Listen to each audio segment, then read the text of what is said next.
Hello everybody, I'm James T. Horn, author of Good Husband, Great Sex, The Married Guy's Guide to Getting Laid.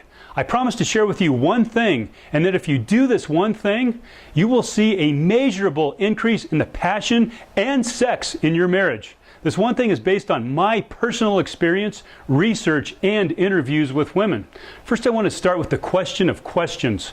What does a woman want? But more importantly, what does your woman want? Well, today I'm going to give you a partial answer. The whole answer has many facets. But of course, we're dealing with a woman here. There's no short and simple answer, right? But first, you need to know that women feel like they've been duped. They feel like they've been sold a bill of goods. Well, what do I mean by that? Well, you feel like you've been duped sometimes as well. You thought that getting married was going to ensure your sex life forever. But the opposite happened, right? Well, what I'm getting at is this. Women feel like they didn't marry the guy that you represented yourself to be when you were courting them. Remember when you were courting, dating, wooing, attracting, luring her, baiting her, whatever you want to call it? The object in this process was to make the best impression possible so that they would choose you instead of somebody else. So what did you do? You did everything. You put your game face on. You always had your A game day after day. Not only did you want her to fall in love with you, but you wanted her to know at her core that you were the guy that was going to take care of all of her needs, that you were the guy that was going to keep the food on the table and the roof over her head and always make her happy in sickness and in health. You wanted her to know that you, without a doubt, were that guy. And guys, whether she knew it or not, she expected you to make her feel the same way after marriage that you made her feel while you were dating. She never expected that to change. Can you imagine how challenging it might be to get married if women knew that someday you wouldn't treat them the way that you treated them while you were dating them? Well, by the same token, how many guys would get married if they knew that 5 to 10 years into their marriage, sex would be almost non-existent? Let's get back to this courtship thing. So what do we as men do during courtship that's in obvious contrast to what we might be doing today? Well, for one, we're a romantic. We romance her in everything that implies. We're chivalrous in our actions. We bring her flowers. We don't fart in front of her. We don't tell dirty jokes. We think about her all the time and we let her know it.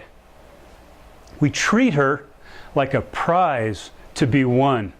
We treat her like a lover treats a lover. How does one treat a lover? Well, we treat them with affection. We frequently express our desire for them. We frequently express how meaningful they are to us. We put them up on a pedestal. We're endearing in our communications. We treat them like they are extra, extra special. Let me ask you another question. How does one treat a wife, husband, or spouse? Is it easy to be impatient or unkind to a wife, husband, or spouse? Yes! Way too easy. How about a lover? No way! You don't dare say anything hurtful or demeaning to a lover. If you do, what do? You make very quick amends. You seek reconciliation as fast as you can. Why? Because we don't want to lose them. Why? Because they fill a need that we don't take for granted. Since when did your spouse cease to be your lover? When did you start taking your lover for granted? When you got married? No. When you had kids? No. Seems like an obvious answer, but that's not it. How about when life just got overwhelming and crazy? That's not it either. Your lover ceased being your lover when you stopped treating her like your lover. Wow. Let me explain something. You don't think you get enough sex? Well, she doesn't feel like having sex because she doesn't feel like she did when you seduced her into marrying you. Now, there are a lot of reasons for this, including stress, work, overwhelm, everything that life throws at you, and more likely than not, a loss of polarity, which is something we go into in my book. But if you're doing your job to make her feel like a woman, which includes making her feel like she did when you courted her, the time, energy, and desire for sex will magically manifest itself. I want to share with you a profound quote from a book called Flow by a man whose name I have difficulty pronouncing. It's something like Mihaly Csikszentmihalyi. And here it is. There's a mutual relationship between the goals and the effort they require.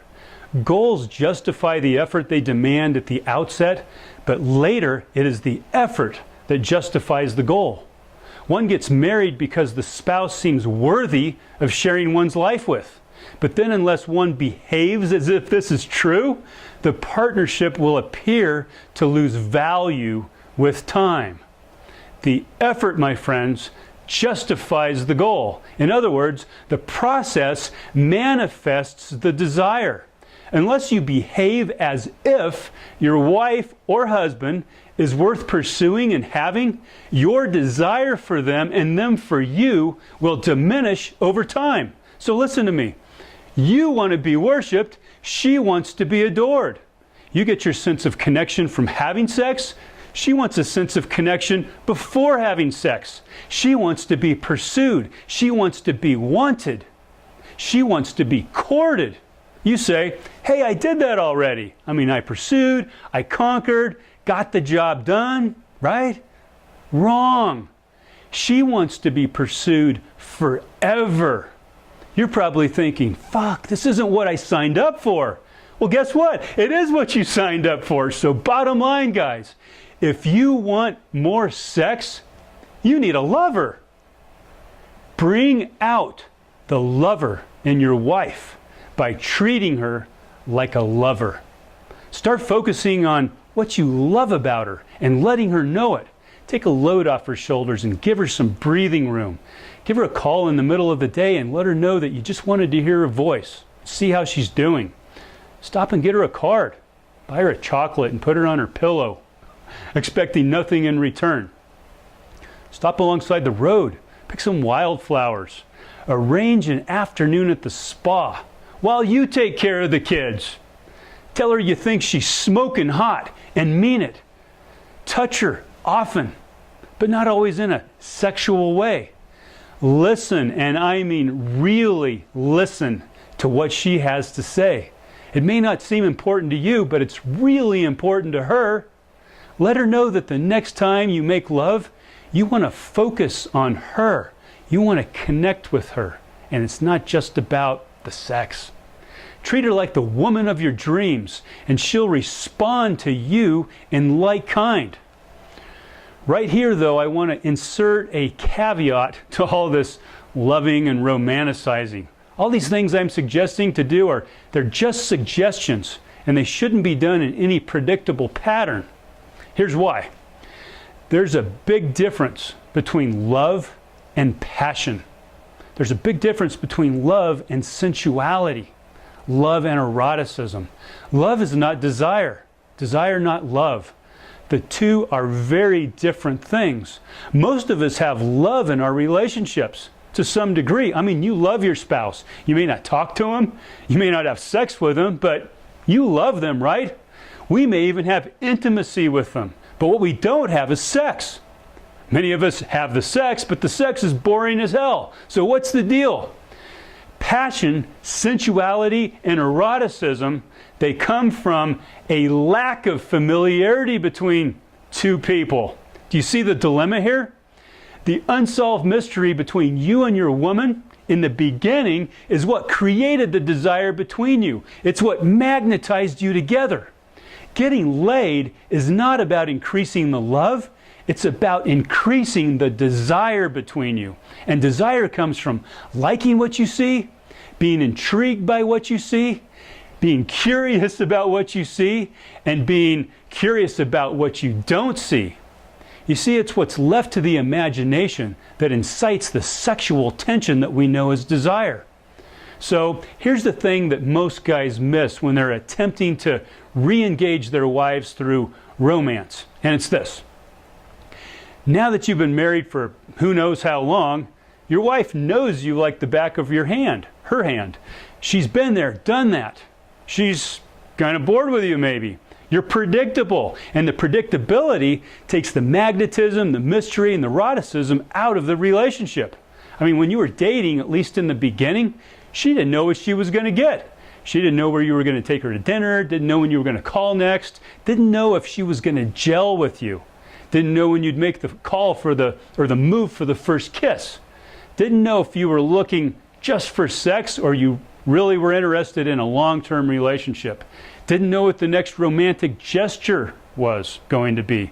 You didn't know what her response was going to be. So where I'm going with this is that you need to pursue her like you don't know her. Forget everything you've done. Forget everything, okay? And make every move a new move. Keep her guessing. Get her wondering who she's dealing with. Do things that are completely out of character. And don't be predictable about any of it. And while you're doing this stuff, be careful not to smother her. Depending on where you are in your relationship, this could seem a little pushy, or it could seem very mystifying and erotic. You've got to leave a little bit of space between you two that over time will beckon to be filled. And when the sex happens, keep up the pursuit. After the sex, stay on a roll. Show her that she means more to you than just sex. Let her know that you've forgotten how incredible she is and that you're the lucky one in the relationship. Why do you want to do this? Well, because she's not just your lover. She's also your mate. She's also your wife. And the needs of your lover are over here. The needs of your wife are over here. Even though your lover needs uncertainty and unpredictability to thrive, your mate needs certainty, security, and predictability to thrive. Nurturing both the mate and the lover in your wife is one of life's greatest challenges, but also the most rewarding. So, what's the one thing that you can do right now to have more passion and sex in your marriage? It's treat your wife like a lover treats a lover. Well, there you have it, guys. That's the one thing. And as I always say, be the man your wife deserves.